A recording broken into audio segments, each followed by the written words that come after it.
ॐ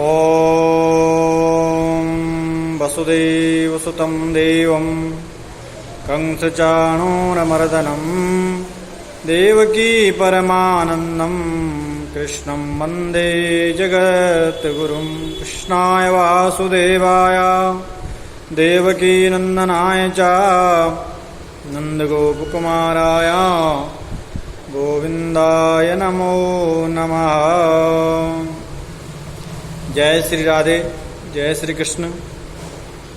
आइए सभी मित्रों को नमस्कार। आज हम बहुत ही सुंदर विषय पे चर्चा कर रहे हैं, जो विषय है उसके बारे में सब लोगों की जानकारी चाहते हैं। सब लोगों के हमारे लिए फ़ोन आते हैं कि आचार्य जी, हमारी कुंडली में पितृदोष है या नहीं है, कैसे जाने, हमारे पास कुंडली भी नहीं है, कैसे विदित हो। तो आज हम उसी विषय पर चर्चा करने जा रहे हैं। क्यों होता है पितृदोष, आज हम इस विषय पे जानेंगे और उसका सरल उपाय क्या है। तो हम आज कारण भी जानेंगे, उसका निवारण भी जानेंगे। तो देखिए, मनुष्य अपने जीवन में कोई ना कोई उतार चढ़ाव उसके जीवन में आते रहते हैं। अनेक प्रकार की परेशानियां आती रहती हैं, लेकिन कुछ परेशानियां ऐसी होती है जिनका समाधान, जिनसे जूझना पड़ता है, बड़ी कठिनाइयां आ जाती है अचानक से, और उनका समाधान भी नहीं मिल पाता एकदम से। तो उसी विषय पे हम चर्चा करेंगे। उसी को हम पितृदोष भी कहते हैं। तो कैसा होता पितृदोष, कैसे जाने।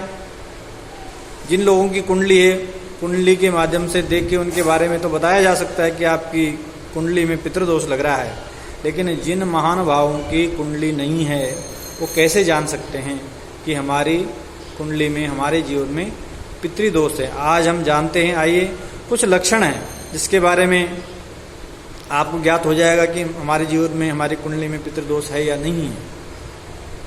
जिन लोगों की कुंडली है, देखो, कुंडली ज्योतिषीय शास्त्रीय अनुसार ज्योतिष में जन्म कुंडली का जो नवा भाग है, नवा भाव है, वह पूर्वजों के निमित्त माना जाता है, पितरों के लिए देखा जाता है। अगर यहाँ सूर्य और राहु की युति है तो पितृदोष माना गया है। और जन्म कुंडली में जिस भी भाव में राहु और सूर्य की युति हो, वहाँ पे वो अच्छा फल प्रदान नहीं करते हैं, ऐसा माना गया है। ये तो होगी उनकी बात, जिनकी कुंडलियाँ हैं। लेकिन जिनकी कुंडलियाँ नहीं है, तो कुछ लक्षण ऐसे हैं। कहते बिना कारण के घर में झगड़ा होना, लड़ाई झगड़ा होना, अकारण, कोई कारण नहीं है, अचानक से झगड़े हो जाने। पिता पुत्र का झगड़ा, पति पत्नी का झगड़ा, माँ बेटी का झगड़ा, सास बहू का झगड़ा इत्यादि ऐसे झगड़े जो अचानक से हो जाने, कोई रीजन नहीं उनका, कोई कारण नहीं उनका। तो अगर ऐसा हो रहा है तो आप ये जानें कि हमारी कुंडली में पितृदोष के लक्षण हैं।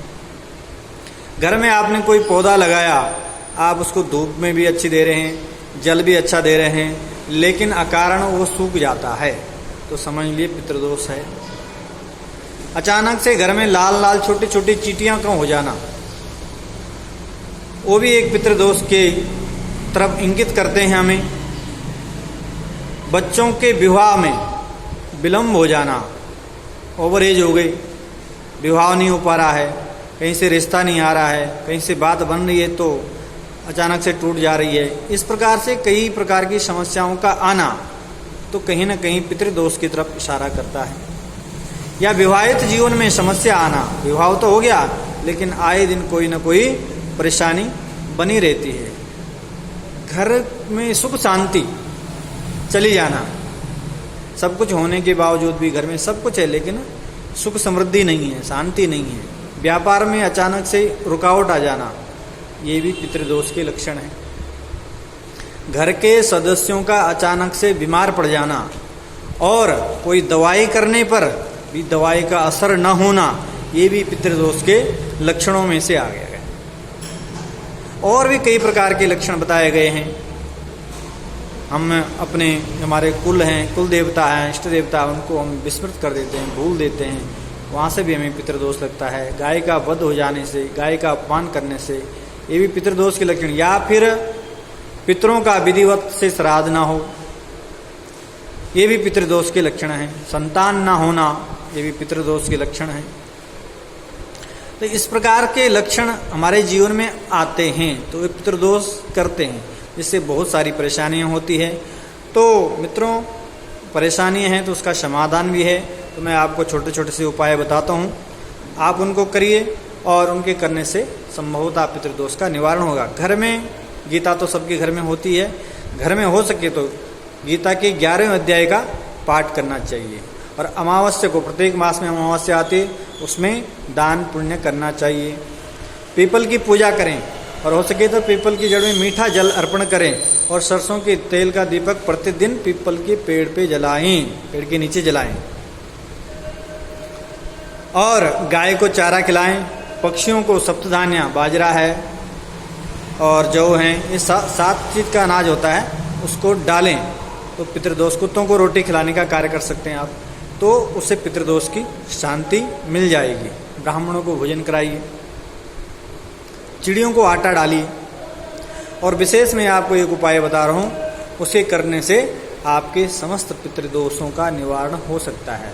आपने क्या करना है, अमावस्या के दिन खीर बनानी है और खीर बनाने के बाद एक रोटी बनानी है और रोटी के छोटे छोटे पीस करके उस खीर में मिलाना है और मिश्रण करके उसको ठंडा करके और एक प्लेट में, कटोरे में, जो भी व्यवस्था हो, अपने छत के ऊपर रख दें। उससे क्या होगा कि जो कौवा है, काग है, तो वो आएगा और उस खीर को ग्रहण करेगा। अगर उस कौवे ने उस खीर को खा लिया, प्रत्येक अमावस्या को ये करना है आपने, तो समझ लिए आपके पितृदोष समाप्त होने जा रहे हैं।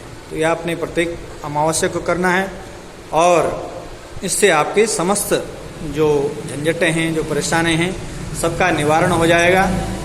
आज हमने पितृदोष के बारे में आपको बताया। आगे फिर हम अगले विषय के साथ आपके साथ उपस्थित होंगे। तब तक के लिए नमस्कार। जय श्री राधे, जय श्री श्याम।